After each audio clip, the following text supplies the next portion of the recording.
Magandang gabi sa lahat ng aking mga kababayan, Unang Ramadan, unang linisan, unang sabak, pagod, puyat, at iba pa. At ayan ang mga kabs, nililinis ko yan ng Sunrox, sabon, lahat yan para mawala yung mantika, pati yung sahig. Kailangan linisin ng maayos, brasin, mawala yung mantika, mawala yung mga mantsa-mantsa na mga dilaw-dilaw, yan, kailangan ganun.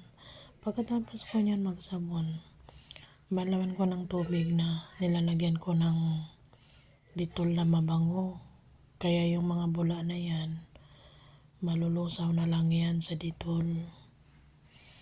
Yan, ginagawa ko dito para maging malinis. Kaya swerte lang ako sa mga amo ko kasi hindi naman sila masyadong sa mga plato.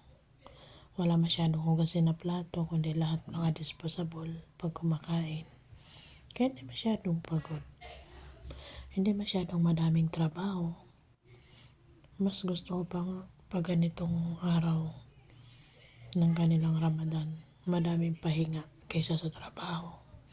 Hindi katulad ng mga ordinaryong araw na mayat maya luto, mayat maya kain. Gising, kain, gising, hugas, yan, linis, sundin lahat ng mga galaw nila.